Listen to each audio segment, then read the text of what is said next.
Сәлем достар. Бүгін менде қонақта КВНщик, жайдарманщик, актерчик Нұрсұлтан Жақсыген.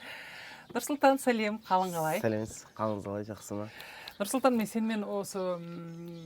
мен сендерде қонақта болғанда, көп маған сұрақ қойушы жаңағы 100 сұрақ деген бағдарламаға түсіп қалғандай болдым. Сендердің бағдарламаларыңда сонда кілең жігіттер отырып алып, бір айтысқа жиналған жігіттер де маған осындай бір сұрақтар қойып, бір әңгіме, сұхбат құрғанымызда, сол балалардың ішіндегі менің көзіме түскен сен болдың.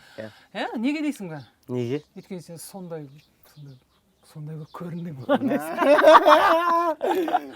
Рахмет. Ал енді мен сені бірінші актер емес, бірінші сені КВНщик деп танимын. Сонан кейін жайдарманда бір кездестік. Онан кейін сені режиссерлар байқап кинода өзінің киноларын сеніп тапсырды. Жалпы сен мына өнерге қалай келдің? Мектеп қабырғасында жүргенде ма?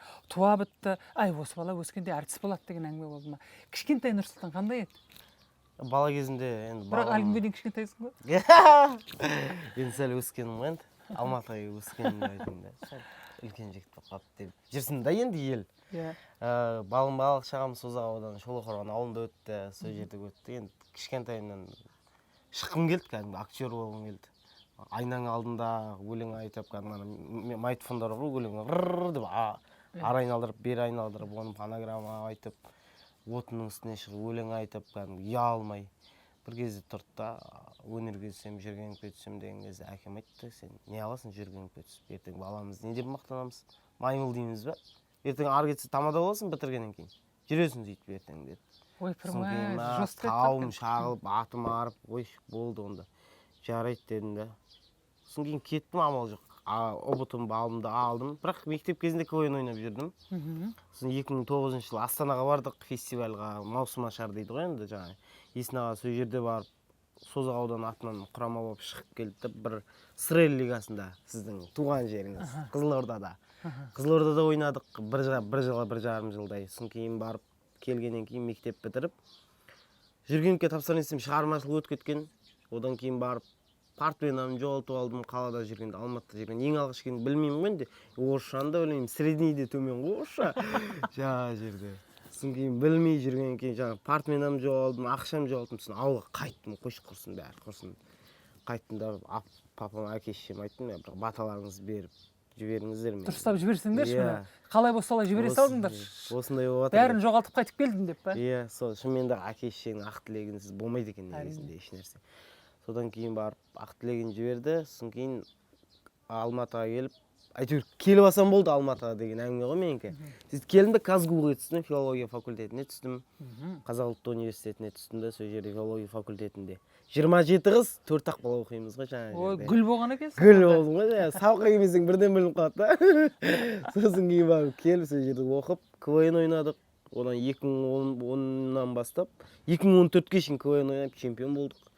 Сөйтіп Орысша лиганы да алдық, Тимур Ержановтың Орысша лигасын да алдық, қазақшаны да чемпион болдық. Не істейміз деген сұрақ қой енді, бітті осы жерде уже. Енді бірақ енді ел жұрттар, достарым барлығы бәрі КВНщик деп таниды, енді сосын кейін сценарий жазу барысы болды. Енді филологияны бекер оқыған жоқсың ғой. Одан кейін сценарий жаздық. Сол сценарий жазған кезде бір күн Дастан Қалдыбаев деген ағамыз жаңа қоныс телесериалында баланың рөлін ойнауға Алиханды тартпақшы болды. Алиханды бәріміз ойнайды дедік. Бірақ Алиханның мектеп енді бітіріп жатқан болатын, сол кезде қиыншылықтар болды да, сонымен сен өзің ойнап көрші бір сериясында. Бірінші сериясында өзім ойнағаннан кейін барып, кейін ұлттық арна рұқсатын беріп, жаңа қонысқа түсуге мүмкіндік алдым. Жаңа қоныс бітті, одан кейін халық өзінің ыстық ықыласымен қабылдады, одан кейін КВНщик Нұрсұлтан, актер Нұрсұлтанға айналды. Ай, молодец. Одан кейін барып, сөйтіп өнерге содан кейін келдік. Қазір Құдайға шүкір, осы илегеніміздің бәрі бір терінің пұшпағы болып жатыр ғой, енді соның барлығы. Солай келдім негізінде. Жүрегің сынды ауыр қабылдай ма? Әлде сынды қалай қабылдайсың? Сынды қалай қабылдайсың? Ауыр қабылдайсың ба, әлде енді жеңіл қабылдайды деп айтамын, әрбір сынды ол сынның аты сын ғой. Тіпті әкеңнің өзі, сен ертең көп болса бір тамада боларсың деп, сағың сынды деп айтып отырсың ғой. Сол кезде біреу сені жұбатып, жоқ, сен Нұрсұлтан керемет актер боласың, ертең сен танымал боласың деп біреу саған сөзбенен демеді ме, әлде Нұрсұлтанның өзі алып шықты ма сол тұғырықтан? Өз-өзіме серт бердім, шын керек. Мен осыны дәлелдеймін. Папамен бәрібір дәлелдеймін дедім иә, әкешем, осыны дәлелдеймін. Кішкене шықпайды балам, қойшы сол, КВНде сабағыңды үлгермейсің, соны қоя салшы деп айтқан кездерім ойладым. Кейін қазір осыны дәлелдеймін деймін. Кейін өздері таныстар бар, достардың арасында отқанда, сенің балаң ана телевизордан көріп қалды, молодец деген кезде, иә деп мақтанып қалған кезде ғана қуандым да, шын жүректен дәлелдеген екем ой деп. Енді мен әлі сізді бала кезімде көріп өскенмін сіздерді. Теледидарда енді өнердің жолын сіздер білесіздер. Енді бастап келе жатқан балаларымыз ғой біз енді. Көп нәрсені біле бермейміз енді. Сіздердің кездеріңіздегі басқа, біздің кезіміздегі басқа деген сияқты. Біз қазір қолжетімді көп нәрсеге шыны керек. Барлығы жарқ етіп шыққысы келеді, бірден сөніп қалып жатады. Жаңа айтып жатсыз ғой, сын деген нәрсе. Сын шын болсын, шын сын болсын дейді. Сондықтан да бар сыни көзқарастарға дұрыс қараймын. Өйткені елдің пікірі, сөздері барлығы әсер етеді өзімізге. Мысалы, Инстаграм желісіне өтсем, Инстаграмның өзіне өтсем, пікірлерге, комментарийлерді бәрін үзбей қарап отырам. Менде жаман пікірде адам жоқ, барлығы жақсы көреді. Өзім інім сияқты, өзім кішкентай, өзі жақсы, өзі тап-татты бала, кішкентай, мен 27-дегем қақтым біз. Біреулер жазып жатады, сен қанша оқисың деп, кәдімгі. Мен кішкентай көреді, жас көреді. Кейбіреулер айтады, қаншадасың? 27-демін, сен қойшы, сен 96, сен 20, 18-ге енді толып отқан шығарсың. Өзім жас көрінетініне қуанам, өйткені көңіл жас шығар. Ештеңен жаман нәрсені ойламаймын. Мынау болмай қалды, мынау дұрыс емес болды, не үшін жек бір. Өмір қысқа, кімге ренжи береміз. Ертең өлесің, кетесің, ештеңесі жоқ. Ертең мысалға менде бір мақсат бар. Мен әйтеуір кемерден кетсем де, жақсы еді ғой деп кеткен. Артында жақсы сөз қалдырған. Жақсы сөз қалдырған қалаймын. Сондықтан да ешкімді ренжітпеймін, ешкімге ауыр сөз айтпаймын. Бір күні ала жібін аттамаймын. Мүмкін содан шығар бағым ашылып жолым болып жүргені. Өзің пейіліңе байланысты. Пейілге байланысты беретін жер. Сенің осы өнердегі нағыз ағаң бар. Өзі келесіңдер де Сейфуллин Жолбарыс. Иә. Ол да екеуің бойларың бірде ғой, 1.95. Ол да андай неді, еш уақытта ешкімге ренжімейді. Сосын даже қиындық болған кезде де, ол сол қиындықтың өзін қызық қылып, әзіл қылып айтады. Соған қараймын да, ойлаймын, өзі жаңа орыстарда бір жаман мақал бар да, маленькая собака до смерти щенок. Мен оны Сейфуллинға да айтамын. Ол да кішкентай болып жүреді ғой. Сол сияқты сені де бәріміз кішкентай қылып көреміз. Қалай үйлендің? Кім бірінші қадам басқан? Екеуіңнің үйлі болуыңа? Бірінші айтады, ер адам екі нәрседен қателеспеу керек. Бірінші мамандық таңдаудан, екінші жар таңдаудан сияқты. Мен қателеспедім деп ойлаймын. Мен таңдаған сияқтымын. Өйткені бұйрық келген кезде, яғни бұйрық келмей құйрық келмейді дей ма? Күндіз ұрыс болады, түнде дұрыс болады деген сияқты ғой. Қызық болады деген ғой, негізінде үйленгеннен кейін 27-ге. Күндіз ұрыспайсыңдар ғой пока? Жоқ, күндіз ұрыспаймыз. Түнде дұрыс болады. Сонда да айтайын, енді жаңағы мен өзі көбісі біледі. Осы сұрақтарға жауап берейінші мен негізінде. Негізі осы сұрақты қойды ма саған? Қойды менде. Негізі сіз білесіздер ма, білмейсіздер ма, мен жалпы Жайдарманда бір қыздар командасымен бірге ойнағам. Сол жерде бір қызбен енді жүргенмен жігіт болған, жүресің ғой енді. Одан кейін сол сахнада сөз салғам. Ол енді жаңағы сценарий барысында болатын. Одан кейін барып келесі маусымда сол қызбен әйелмен күйеу болып шығып, сценарий бойынша тағы да ойнаймыз деген нелер болған, сценарийлер болған. Сосын кейін елдердің бәрі шынайы түсінді, ол да шынайы болып кетті бір шетінен. Енді жүріп жүргеннен кейін сосын кейін арамыз жараспай, екеуміз ажырадық. Сөйтіп тұрды. Ажырағанның алдында мен сізге айтайын, ол Фариза, Арай деген қызбен жүріп жүргенде, сол Арай деген қызды Фариза деген қызбен таныстырғам мен өзім. Қазіргі әйеліммен. Екеуі подруга болды, құрбы болып жүрді. Сосын кейін бір шама уақыттан кейін арамыз суыды да бірінші қызбен қош айтысып, 10 күннің ішінде, 15 күннің ішінде Фариза деген Тараздың сұлу қызына үйленіп кетті. Тұра, Фариза о баста сенің досың бе еді, әлде Арайдың досы ма еді? Менің досым еді негізі. Мен өзім барып таныстырғам. Сол Фаризамен сен жай дос болдың? Иә, жай достар болдық біз. Сөйтіп барып, менің мынау қызым Арай деген танысық бойда екеуін таныстырдым, екеуі құрбы құрдас болды. Құрбы болып жүрді біраз. Арай келгенде сенің қызың да бүйтіп отшивать етіп жүрген ғой. Сөйтіп білмеймін енді, бұйрық қой енді не нәрсем болса да. Иә. Қиындықтар болады ғой? Иә. Түсірілім барысында болады. Сонда бір қиындықтар болды ма басында? Не істесем екен, қалай болса екен? Сондай кезде сондай қиындықтан қалай шығасың? Қиындықтар дегенде қалай болады? Мен үшін қиындықтар деген жоқ. Өйткені әр қиындықтың артында бір жақсылық бар. Бір қайыр бар деп күтемін. Өйткені ол өмір ғой ол. Онсыз болмайды. Кітап мамам айтады, кітаптағыдай өмір жоқ балам. Бәрінің өз қиыншылығы болады. Бізде әке-шешеміз де кәдімгі екі вилка екі қасықпен шығарып жеткен дым бермей. Сол кезде үй болып кеткенбіз. Сендер бірдеңе жетпей қалып жатса, бірдеңеңізі болмайтын кикілжіңге ұрысып кәдімгі үйт нәрсемеңдер деген сияқты нәрселерін ақылдарын айтқан. Өйткені қайсы біріне жаға бересіз, өзіңіз де білесіз ғой енді. Бәрін жақсы жағына қабылдау керек.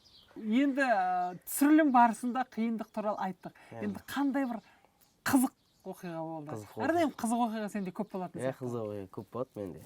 Ең бір осы ойыңа түссе тоқтамай күлетін. Мынандай қыз қалған. Ең алғаш Алматыға келгенмін, айттым ғой жаңа орысшам среднийден төмен дедім ғой. Сол сияқты орысша білмейсің енді. Қалаға келгенмін Алматыға. Казгу оқуға түстім, 086 деген қағаздар болатын еді, медициналық бірдеңені. Содан өт деді да маған. Мен оны тіркеуде ауылдан шығып, енді студенческий поликлиника 12-ші больница бар ғой. Соған тіркелгенбіз енді барлығымыз сол жақтан алып келдік. Бардым сөйтіп бір документке печат ұрып келді, маған флюраға бар деді да. Мен флюра деген сөз бірінші рет естідім ғой жаңа жерде. Флюра деген өмірімде. Сосын кейін барып ішке кірдім да, кіріп қалдым ана кезекшіге. Флюра апай бар ма дедім, короче. Анау күл жерді түсінмеймін ғой, немене күліп тұр да жүре бер алдымнан шығады деді, короче. Кетіп баратынмын, ондай флюра апай бар ма деп қоямын, флюра деген сөйтсең, флюра деген кабинет деген ғой. Соған күліп бер, әлі күлгім келе береді. Өкпені түсіріп флюра деген. Соған флюра апай бар ма деп жүрмін ғой, сен флюра апайың алдыңда деді ғой. Енді соны жаңағы КВН-ге жайдарманға бір кіргізген сәттер болған жоқ па? Жалпы қарап отырсың бұл сенің өміріңнен алған анекдот болып тұр ғой. Мысалы, Ерман деген жолдас болған бар тұғын. Өзі жақсы әзілдесеміз бір-біріміз. Қазір Америкада жұмыс істеп жатыр. Сөйтіп соткасынан звондасам телефоннан. Номерімді сохранить етіп деді, мен сақтамаппын нөмірімді. Мынау қызық па деймін, екеуміз Алма арасында жүріп, қыдырып жүріп, шашыл жасап, балалармен дем алып, звондадым. Алло, Ерман? Ерман да үлкен кісінің дауысымен звондады. Ерман, сен жаңа әнші дейді ғой сен, өзі ән айтады сәл. Өзі тойғы таппай жүреді өзі, жаңа тойға шыққысы келіп, жаңа ақша тапқысы келіп сөйтіп. Ана Серікбай деген ағаң бола, мына кешке керуен деген сарайда жаңа тойға қызымды ұзатып жатыр, Нұрлан деген жігіттен алдым дедім, досын айттым. Мәуір ән айтып бересің ба, 15 мың теңге берейін деді. Болды аға, болды. Қай жерде керуен? Мақұл. Телефонды қойды. Бір жарты сағаттан кейін бардым Ерманға. Ерман, кешке саунаға барайық дедім. Кешке саунаға барайық, дем алайық қыздарымен, анамды өзім төлеймін дедім. Жоқ ма, брат, мен кешке тойым бар еді деді. Қандай той сен? Ешқандай тойың жоқ қой, бірге келдік қой. Кешке барамыз, таудан шығамыз, саунаға барамыз, дем аламыз, өзім төлеймін, уайымдамайсыз. Брат, мен той көп келе бермейді да, короче. Бүгін қанша теңге беремін деді, соншалықты 20 мың деп қойды. 15 мың деп айтқан ғой, 5 мың қостыр да. Жарайды деп, бір жарты сағаттан, бір сағатта көндіре алмадым ғой. Кешке саунаға барым, бұл үшін бармайтын болды. Сөйтіп барып, звондадым, жаққа бардым да, звондадым. Алло дедім, я Серікбай аға деп қойды, сақтайын деп қойған ғой. Мен де өмірім Серікбай аға деп сақтайын деп қойған ғой. Жаңа Серікбай деген ағаң болған ғой, анау кешке той болмайтын болды, ана балаларыңмен саунаға бара бер дедім.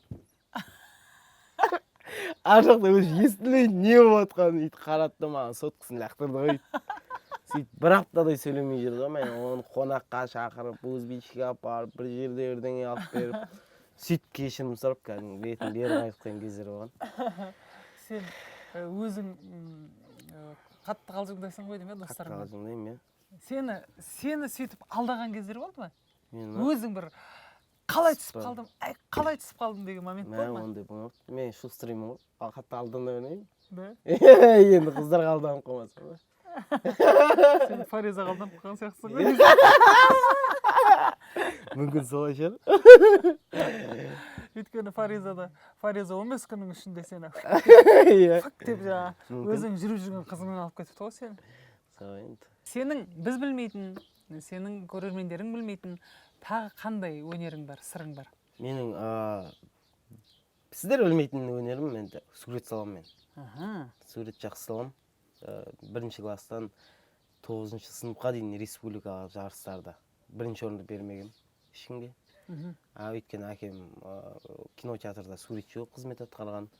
Оның әкесі Жақсыген өзі не болатындығын, темір ұстасы болатындығын, алқалар, сол кісілердің дарғаны деп ойлаймын мен сурет салатын қабілетім. Жалпы сіздің әулетіңіз өнерлі болып тұр ғой сонда. Сурет жағынан, қол өнер, шебер жағынан. Жаңа сурет келді. Одан кейін барып жаңағы өзінің бір тиындары болды, жанды нәрсенің суретін салуға болмайды деген сияқты. Одан кейін қойып кеттім. Кейін айтты, осы сурет дегеннен кейін компьютер шығып кетеді. Тура әкемнің айтқанындай болды, компьютер шығып кетеді. Мен дизайнер болсам деп армандайтын тұғым. Үйлердің проектісін сығанда, архитектор болғанда қалайтын тұғым бала кезінде. Суретші болсам деп, сөйтіп кейін оның техниканың заманы шығып кетеді. Сен басқа мамандық таңда деген сияқты. Әкем нұсқау берді. Бірақ әлі күнге дейін салам. Суреттерді кейбір ең ұнайтын маған сурет закат, күннің батып бара жатқаны. Өте керемет салам. Ал оған айтайын ба, сіздер сенесіздер ме, сенбейсіздер ме? 15 минуттың ішінде әдемілеп салып бітіремін. 10 минуттың ішінде десек болады. Ал енді онда көрерменге дәлел болу үшін мен қазір саған бұйымтай. Менің суретімді достық әзіл қылып салып бер. Әрине. Мен бүйтіп сұлу қылып емес, достық әзіл қылып ше. Жай карикатура есебіне ме? Достық әзіл дейді. Болды, достық әзіліне салып берейін сіздің суретіңізді. Кән? Сіз енді әдемісіз ғой енді. Әншілерді пародировать ете аласың ба? Әншілерді пародировать етемін. Енді дауысым жоқ қой, ондай қатты әнші емеспін ғой. Бірақ енді кезінде болды, енді КВН-де жүрген кезінде біраз нәрселерді салғам. Енді қазір біз шығып қалғаннан кейін, біз КВН ойнамағаннан кейін, қазір сценарийге отырып қалғаннан кейін көп нәрсені істей алмаймыз. Жоқ, сен актерсың ғой. Мысалы үшін бір актердің мәнеріменен, я болмаса біздің әншілердің сөйлеу мәнері болады, бір мінездері болады ғой бір. Сондай мәнеріменен бір болған оқиғаны айтып берсең. Бекболат ағаны салып берейін енді. Иә. Бекболат ағаны кеше ана историяға салып қойған ем. Қымызды рекламалап Бекболат аға қымызды қайып жасса деп. Ассалаумағалейкум, айынан осы заманауи сәнді қырат білесімен үшін түйіскен тағым тарихымен салт-дәстүрмен бүгінге дейін келіп жатқан илеген сүртерім ұшпақ. Былай тарса елге жетпейді, былай тарса жерге жетпейді дейіне. Дерім соңыз еліміз аман, көк байрақтың көгінде әнұранның әуенінде тербеліп өскен қазағымыз аман болсын, деріміз сау болсын. Аман болайық. Жеңісі өзін білесің де қоян деп қоя салады.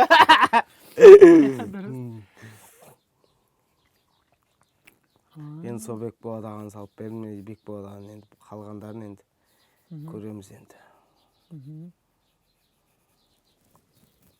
Иә. Қойық. Кән. Че-то анау жігіт сияқты болатыр ғой. Мен прическаңыз несі бадыр ғой енді. Мен тездерік салып береді. Жеңіс көзіңіз көрсетпек. Искаков емес, Жеңіс Искаков болайын деп. Енді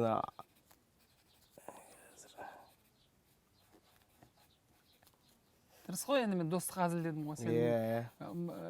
Ұқсату міндет емес. Мойныңыздағылар нәрселерді салып қоя салайын. Бит. Қымбат көрінеді екен енді сіздікі енді. Менікі арзан қылып салып жатырмын, енді ренжімеңіз.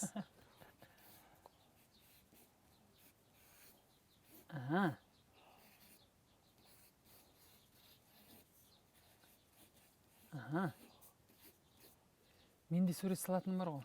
Иә? Кішкентай кезімде мен де сурет салатынмын. Мәні сіздік кәдімгідей ұрысқа қылып салып бердім ғой мына жерде. Сіз негізі күшті адамсыз ғой. Ерін жіңішке болса ұрысқақ болып көрінеді. Иә? Ерін үлкен болса? Добрый болып көрінеді. Мен добрый екенмін, ерінің кішкентай ма үлкен ба? Сенің ерінің әдемі деседі. Болды, міне. Жеңіс Искаков болды анау. Мінекей достар, 30 секундтың ішінде 30 секундтың ішінде міне ақтер көктер болып сурет салам деп айтқанды қайтайын, өстіп қинайтынын білем мен. Бізде күшті гуаштарын алып келетін. Дұрыс. суретті салдың, керемет салады екенсің. Жеңіс Искаковадан Жеңіс Искаков салдың. Енді саған тағы да бір тапсырма. Мақалдарға импровизация жасайық. Болды. Қалай десек? Қалай болады? Сіз мақал айтасыз, мен қызық қылып аяқтауым керек болсын да. Болды.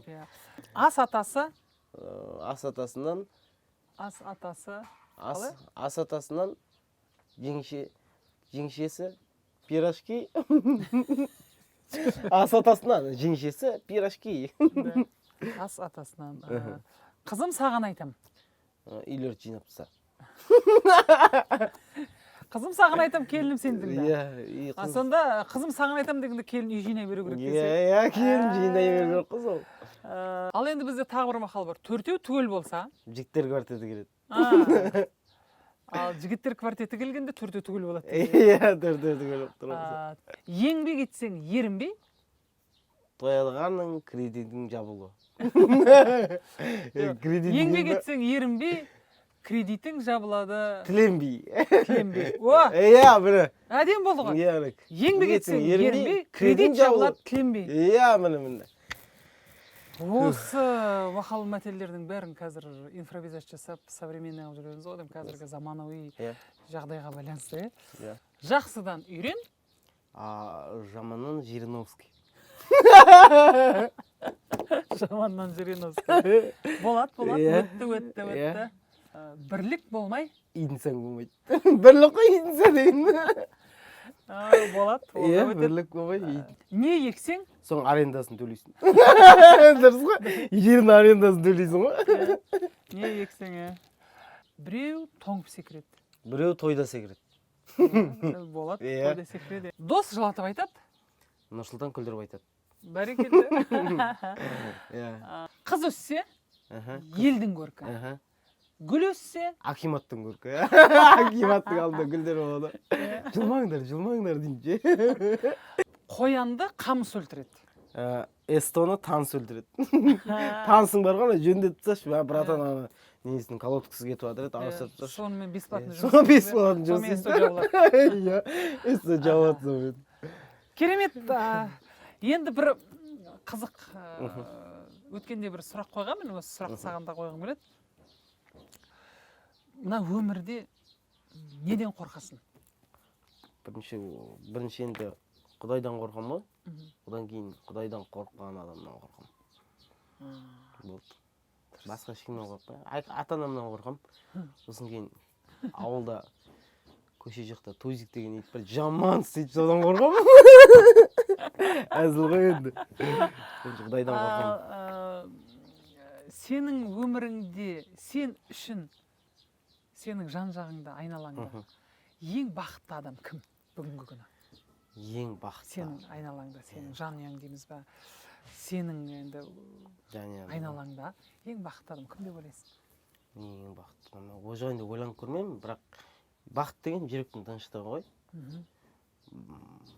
Ең бақытты адам ата-анам шығар, өйткені біздің дін амандығымыз, алдарына күліп ойнап жүргендігіміз, ешқандай қиыншылық көрмей, әйтеуір барлығы дұрыс жөнмен жүріп, ата-анам бақытты жандар деп есептеймін.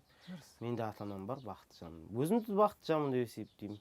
Өйткені адамдар бақытты болуға тырысады, бірақ бақытты әркім әр нәрседен іздейді, ақшадан іздейді, дүниеден іздейді, анаудан іздейді, мынаудан іздейді. Пәленбай миллиард ақшасы бар адамдар жатыр, денсаулығы болмай жатыр. Пәленбай денсаулығы мықты, барлығы күшті бар, бірақ ақшасы жоқ адамдар бар. Барлық. Бірақ сол үйге келгенде әйел бар, бала шағасы бар, күліп ойнап дастарханда бір-бір тамақ ішіп, бір-бірін еркелетіп, құшақтап жатып, еркелеткен өзі. Ол да бір жүректің тыныштығы, ол да бір бақыт. Сондықтан да адамдардың бәрі бақытты деймін. Бақытты деп ойлаймын барлық адамдар, бірақ көбісі біле бермейді негізінде. Сіздер бақыттысыздар. Молодец. Нұрсұлтан енді актерлық мына әртістің өмірін айттым ғой, жаңа қызығы бар, қиындығы бар деп. Сен өміріңде бір қызық жағдайлардың ішінде дурак боппын ғой деген бір өзің ұялатындай, өзің бір жасаған бір тупой қозғалыс. Тупой деген қалай болады екен ол? Тупость дейді ғой орысша айтқанда. Мен дурак боппын ғой, как дейтіндей, қалай мен жасадым дейтіндей. Болды ондай. Жатақханада жатамыз.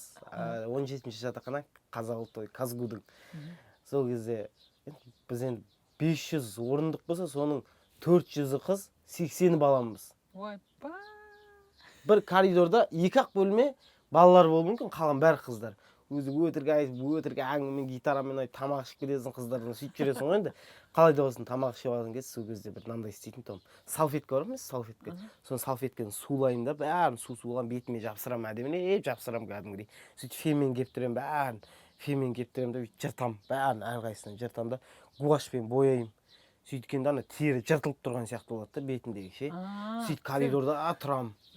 Ужастик болып қап-қара киініп тұрамын да, қыздардың бәрі түскені құлай береді, короче. Скорый келеді, шыңғырады, кәдімгі общагадан шығып кетесің. Сөйтіп бір аптадан кейін қайтадан келесің, болды, өлдім, алла, істемеймін, болды, кешір дейсің, тағы да істейсің, тағы да шыңғырып құлатасың. Содан кейін 3-ші курстан кейін жатақханадан шығарып жіберді, сен квартирада тұрасың, енді болды, сен ана өзі астына вахтер айтты, Нұрсұлтан келді, қыздар есіктен құлтаңдар деп. Вахтер айтты, сондай қызықтар болды. Кейін ойласам, қуады екен ғой, неменеге істеймін деймін да, жүрегі нашар адам болса сол өліп кетуі мүмкін ғой сон. Сол кезде анамда талып шыңғырсам мен кайф ұстаймын да, адреналин ғой жерде. Ал енді Нұрсұлтан келгеніне рахмет, жақсы әңгімелестік. Сенің өзің балалардың рөлін ойнап жүрсең де, сенің өзі біреудің кәдімгідей жолдасы екеніңді, отағасы екеніңді, Алла бұйырса алдағы уақытта әке болатыныңды көрермендер білмейді. Сондықтан да бүгін мен ойлаймын, сіздер көрермендер Нұрсұлтанның жақын таныстыңыздар Нұрсұлтанмен, бүкіл қызықты оқиғаларын тамашаладыңыздар деген сенімдемін. Бізбен бірге болыңыздар. Әрдайым Жеңіс шоуды қарап көріп жүріңіздер. Менде қонақта болған Нұрсұлтанчик.